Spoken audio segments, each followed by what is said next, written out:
Hello, Warwick. Hello, Nicole. Are you ready? Oh, I'm so ready for this. Okay, my boss told me to have a really good day. Okay, sounds like a nice boss. Yeah, lovely fellow. But it meant that I went home. Welcome to the Tradies in Business podcast with your hosts Warwick Bidwell and Nicole Cox. Divert your phone and grab a brew as Waz and Nick unpack tips, tales, secrets and stuff-ups from guests both inside and outside your trade, helping educate and inspire you to break the cycle of gut-busting and money stress and create a true trade business. So anyway, I'll be seeing you. Hello, listeners. I guess it's just me this week on the pod. I got nothing to say. Yeah. Oh, how does that work when you're your own boss, though? I don't know. I just give myself the day off, but that doesn't seem to work. I've No, done because it then so the next many day times. rubbish because you've got to catch up on everything.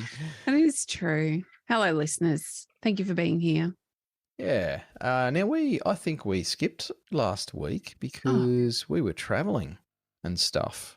Goodness me, that's We- dreadful of us. We had a good day. We didn't do We it did have a both good days. day. And this is coming to you after a ladies' retreat. And we had a great retreat with all of our wonderful tradie wives. Mm. Went us down in Hobart. It was very cold, but we had a lot of fun. And what happens on ladies' retreat stays on ladies' retreat. There's been so much going on in March for us here at Tradies in Business that I can't even remember which weeks we released what podcasts. So all I know is what we're talking about today is the recession. Dun, dun, Bum, dun. bum, bum. We really should pay for sound effects because ours are rubbish. Yeah, they are. They're as funny as your jokes. Thank you. Well, we're kind of talking about the recession a little bit. Is there a recession? Isn't there? No one really knows. What we do know is that the Reserve Bank are pretty keen to punish us all and keep putting rates up. And we are hearing from, unfortunately, a large number of trade business owners that phone's gone either a bit quiet or totally quiet, or things have dropped off a bit, or maybe they're just a bit worried about what might be happening down the track. People aren't spending the money on the projects, and that's understandable when our mortgages are chewing up more of our wallet. Some things get a bit slower. So, unfortunately, a lot of people also think, Coxie, that there's really no other solution to that than to just cut costs, be really careful, work hard on the tools, lay off staff, all that sort of contractionary stuff that, unfortunately as well, and I've used that word 3 times in a row on purpose, I have seen people shrink themselves out of business in previous economic cycles like this one. But there's a different solution that we want to talk about today. There is a different solution. And I do also want to point out that we are still in March. And I think what I'm seeing is because there is so much fear in the media, and we don't believe in a lot of what they're talking about. So we're going to stay clear of a great deal of that here on the podcast. And because there is so much fear everywhere that you look, the normal ebb and flow of the phone calls that happen in the first half of the year can be misunderstood to be part of what everyone is calling a recession. I want to remind you that most of you don't start work again until after Australia Day. And if you do, you're running on a skeleton staff or you're doing less projects, it's less work at the beginning of January. Then the kids go back to school, and here we are in March, and every other family still recovering from the hangover that is Christmas for our wallets. And we're just about to roll into Easter, and we'll be thinking about taking another cheeky weekend away over Easter, and maybe then even Anzac Day. And it really, honestly, so frequently is May, June before the phone really starts ringing again. So I do want to make that comparison, that the fear that is out there might not yet be warranted. And I'd encourage you to look at what your normal experience is at this time of year. If you've been in business more than 1 year, you will have an experience for this time of year. And I would suggest for many of you, it would look like, particularly if you exclude the couple of years around COVID where we had big booms off the back of that. If you went back before that, if you're lucky enough to have been in business for that many years, I suggest you go back and have a look at any records that you have kept. I think you'd be surprised to see this quite normal for this time of year. So I do really want to remind you that some of that fear is very misplaced. However, it's easy to fall into that trap when everywhere you look seems to be talking about recession and what that looks like or could look like for you. So, listeners, tradies in business, the cool thing about what we're going to talk about today and also some education that we're running later in the month is that it applies no matter which of those reasons, if you like, is driving the potential slowdown. And if you're not seeing a slowdown at the moment, then this applies to you equally as much because at some point, things will change for you. Even if there's never a recession and it's just constant growth, at some point, I don't know all the reasons why in business, things go quiet. The market changes, our business changes, we get sloppy, we get complacent, whatever happens, and eventually we run out of clients or referrals and... Oh, I want to use the unfortunately word again, Nick, so I will. Unfortunately, it all seems to be a bit of a mystery for most tradies in business as to, oh my gosh, where did all the leads go? What happened? And it's because they don't do enough work around their marketing, which is what we're talking about today, and treating marketing as a science rather than this mystical thing where you just chuck money at stuff and there's all these creative people that do stuff. And I think what's happened is that a lot of business owners and particularly tradies, they don't think they actually know how to do marketing. And that's a crock. You all know how to do your own marketing. Well, you're currently doing it in one form or another, whether you understand what you're doing or not. That's right. So marketing can be having a conversation with someone. We call that networking. It's a fancy term that means that you are marketing your business. The uniforms that you wear, the signage you have on your ute, the email signature, the phone message bank, the site signage, all of that stuff is marketing, whether you understand that you're doing that or not. So I think here we need to get a little bit clear around what marketing might look like for us in our business. If we haven't kept track of it before, so this is the first trap we see quite frequently when we talk to someone who says, oh, the phone stopped ringing. Okay, well, what have you done previously that worked? And they can't give us the science or the data behind what has worked before. I think the very first step is to analyze what has potentially worked for you before. Now, you might not have the hard, fast figures on what that looks like, but our biggest tip to you is to ask everybody that inquires with you where they first heard about you. Now, first being the most important word in that sentence. And it's first because many people trip into saying, oh, I just Google searched you. But what meant that when they Google searched you, they found you? Was it because they'd seen the ute when they were filling up at the service station and it triggered something for them to then go and search your business name? Or was it because they were looking for a plumber in your area and you've paid a lot of money for SEO and suddenly it's working? Either way, you require that information to be able to make informed decisions on what marketing has worked for you previously. So if you haven't done that before, let's make some assumptions on what you feel to be true and let's start measuring right from today so that as you move forward and build out your marketing plan, you're able to say, well, you know what, that Facebook stuff that we did didn't work. We're not going to do that again. That took too much time and money. We're going to move on over to the school newsletters because that has worked really successfully for our plumbing business. So great opportunity for you to start to collect that data. And I think the other thing we see, Warwick, so often is the temptation to fall into the swift marketing promises that are made by SEO agencies, that are made by website building companies, by people that use tricky language that we don't always understand to make us feel like we're inferior, that we must believe what they're saying. And then they have a whole bunch of often made up stats to support the work that they do. And unfortunately, many times the results are not where we need them to be. We're not getting on ranking onto Google within 6 months or 12 months like they promised. And then even if we do rank on Google, what compels someone to click on that link in the first place? It's not just because it's in the top 3. So I guess the message I'd really like to get across today is marketing can be very simple. It needs to be consistent and thorough, and it doesn't need to cost a lot of money, if any, at all.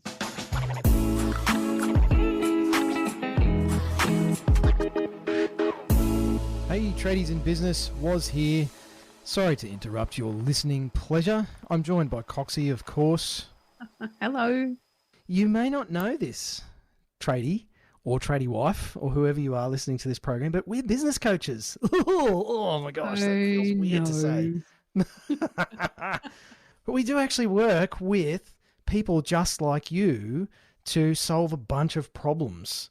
And we have this fantastic program called the Tradiepreneur Program, and that's how we do it. And we do it with a wonderful community of trade business owners who are all trying to fix or improve or change things to progress. Things like getting behind on quoting, Coxie. Feeling overwhelmed, behind on your invoicing, feeling really stressed or frustrated about the money stuff. Sometimes you can pay the bills, sometimes you can't. What about staff? Oh my goodness. Oh my gosh, staff. Trying to get them to do what you want them to do, if you can even find them in the first place.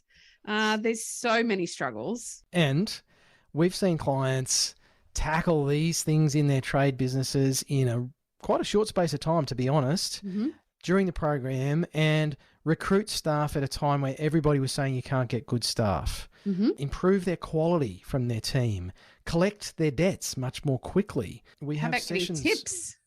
Yes. Getting tips, yes. So people rounding up, customers rounding up the invoice by hundreds of dollars because they're so happy with the sales process and the experience of dealing with the trade business owner and their team. So some amazing stories from our clients. But, you know, as they say in the commercials, don't take it from us. Hear what some of our clients have to say. Coming into Christmas, we are not worried about money. We've got enough money in the bank to pay everybody's leave. There's work booked in for the new year. And for the first time in a long time, we'll be having 3 weeks off and not worrying about the business. That's probably the biggest win of all. Using the cash flow forecast, I've been able to look into the future and see where I'm going to be situated financially. And it's actually started to have a huge bearing on whether or not I make purchases. By far, one of the best things about working with Nick and Woz are the other businesses that are working alongside them. It is amazing how empowering it is to be working alongside like-minded people who have similar goals, similar troubles. We can all relate to each other, and everybody helps everybody out by figuring out problems with you that they may have faced previously. Everybody has solutions and constructive feedback, and it's an incredibly friendly, warm, welcoming environment, not threatening at all.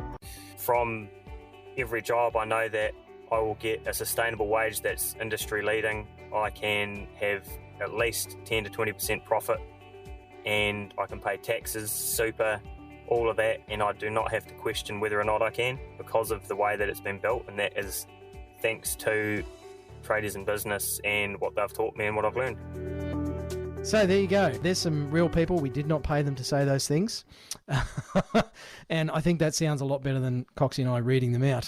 We really would love for you to check out more about how you could take your trade business to where you would like it to be. Surely you have a vision of what things could be like or what you wish they were like on a day-to-day basis, whether that is reducing stress or actually making more money. Maybe it's spending more time with the family, taking more holidays, having the choice that you really wanted when you started your business instead of this beast that seems to be there for many of you listening to this program. So if you want to find out more about how we do this through the Tradiepreneur Program, Coxie's going to tell you all about it. I'm actually not. I'm going to be really secretive and keep all of our magic up our sleeves. What I would like you to do, though, is head on over to tradiesinbusiness.com.au and you can learn all about us, why we do what we do, and how you can work with us, what that actually looks like. There's a whole bunch of free stuff there for you to download. Lots of options. We've always got new stuff going up onto the website and a great place for you to learn a whole bunch more about how you can work with us. You can even book a 15-minute chat. For free. For free. That's how abundant we are. So head over to the website, check it out, book a chat with us, and we'd love to find out if you'd be a great fit for the Tradiepreneur community and start hanging out with some of those people that you just heard from. That's right. And a lot of it is about maths or science, whichever one you want to call it. As Coxie said, measuring everything. So if you're a tradesperson listening to this, you know how important measuring stuff is. It's you can't do your job without measuring stuff. I don't care if you're a concreter, a glazier, a plumber, a builder, it doesn't matter. Everything about your trade involves measurements. And so business is largely the same. And it's why when a lot of our tradiepreneur clients, especially the guys who tend to be the tradespeople on the tools, but when they get this, when the penny drops, they actually become really good at business all of a sudden, because business is all about measuring stuff. It's measuring where your customers come from. You can track that. You can measure it. How many of them are coming from each of your marketing strategies? What conversion rate are they, or what's the rate of conversion from each of those strategies? You know, what percentage of your Google inquiries are converting into customers compared to your Facebook group posts or your networking contacts? So you can measure that as well. You can measure how much money you're spending on marketing strategies. And you can even spread that measurement out over all of the different strategies and the conversion rates. And you can start to work out some really cool numbers that tell you how much it costs you to get a new client. And then with that, you can make really great decisions as a business owner, not someone who's convinced that, you know, all these marketing people are smarter than you. But as a business owner, you can then go, well, holy crap, if this cost me this much, $500 to get a client, and this strategy cost me $1,000 to get a client, I make the same money from that same client, the $500 a client strategy sounds like a better idea. Why am I doing the $1,000 a client strategy? And so you all have these skills at hand. You're all good at measuring stuff. Just a lot of you don't know what to measure and also the how to. So part of what we do here at Tradies in Business, as you all know, we've been talking about it for a whole bunch of years, is we work with clients in our Tradiepreneur program and we teach all of this stuff. We teach them, we give them the templates and the tools to actually put all this in place. We coach them and mentor them so that they don't get distracted and, you know, end up back on site and doing the old stuff again, wondering why things aren't changing. And what we're actually doing is every month this year, well, except for January and December, but every month this year, Coxie and I are running some free training for anybody who wants to jump in. So on the 30th of March, whenever you're listening to this podcast, if it's before then great, you can still register. If it's after then, sorry, you'll have to catch the next one. But on the 30th of March, we're doing a quick half-hour session and we're going to jump into some of these specifics. Costs you nothing. You can get some great education and you can take control of your marketing. So whether you think there's a recession coming, whether this is just a seasonal cycle in Australia, which I'm pretty familiar with those two, Coxie. I've seen them happen every year for the last 20 years. Benefit of age, is it not? Thanks very much. Or whatever the case is, or if you want to grow your business and you're thinking, well, things are great and I actually want to grow my business, or you want to get some more time back by working with better customers, whatever is motivating you, on the 30th of March, we're going to do a quick 30-minute free training session. We're going to give you all the good stuff, none of the fluff, which means Coxie's running the show. And you can take control of your marketing for your tradie business. If you want to find out more about that, I think the best place is in the Facebook group or via the website. So website's tradiesinbusiness.com.au. But anyway, that's enough of a plug for the free session coming up, Coxie. What are a couple more myths around marketing where I think tradies just, they get fooled by the hype? A big one. Well, I could go on ad nauseum about marketing companies and the results that they bring, or website companies, or rebranding, or many other opportunities for you to have the wool pulled over your eyes. And some of that, I don't want to pull away from that altogether. Some of that is really quite necessary and can work quite well if it's part of a bigger strategy. I think one of the areas that we hear a lot is, I've never had to advertise. I just rely on word of mouth. Oh my gosh, Nick. $1 for every time somebody said that. We would never need to advertise because we would continue doing what we're doing. That's right. And I really want to encourage you to understand how that is even happening for your business. What is it about what you do, or who you speak to, or who you serve, how you show up, that has created that outcome for you? And then I want to I really encourage you to capture that and create a referral system. because that's what it is. That's referral marketing.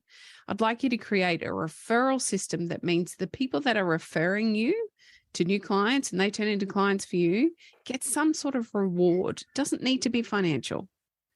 Just some sort of reward, even if it's that you take the time to drop around and say, hey, thank you very much for referring Mrs. Jones. She's turned into a customer. I really appreciate and value that you took the time to let her know your experience with us.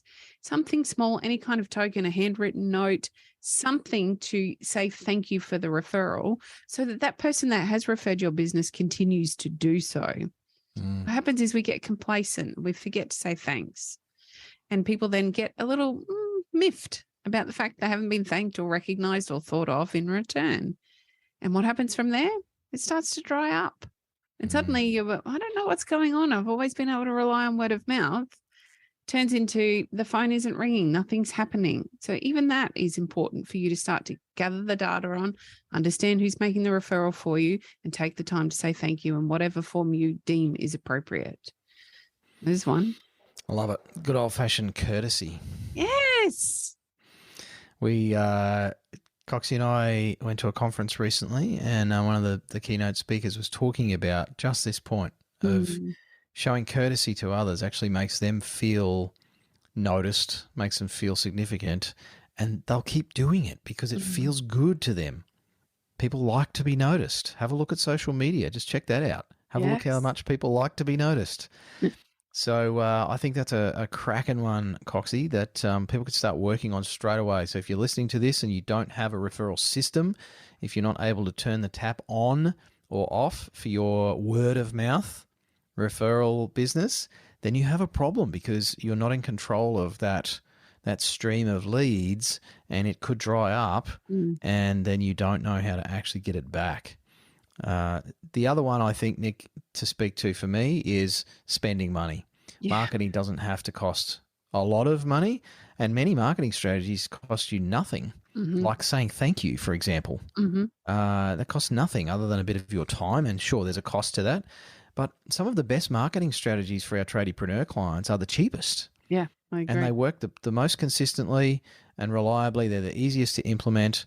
They don't need you to outsource to some fancy consultant who's charging you $1,500 a month or whatever to just apparently get you a result, maybe. And so I think a lot of people think, well, if I'm going to solve a big problem, I need to spend a lot of money, and that's not necessarily the case. So there's a couple of, I guess, myths hopefully busted for you, listeners. If you want to learn more about marketing and some of the must-do marketing strategies and tips for your trade business, as I said, jump onto the website, register for our free training that we're running on the 30th of March. It's late in the afternoon. It's only 30 minutes, so you can get in, grab some learnings, and get out for a beer or to deal with the snotty kids or whatever's going on. And apart from that, we'll be back with another episode next week, Coxie. We will. We never go too far, maybe a week here or there, but we're always around. Thanks for listening. Hooroo. You've been listening to the Tradies in Business podcast with Warwick Bidwell and Nicole Cox. Find out more about today's guest, tools for your trade business, and other cool stuff at tradiesinbusiness.com.au.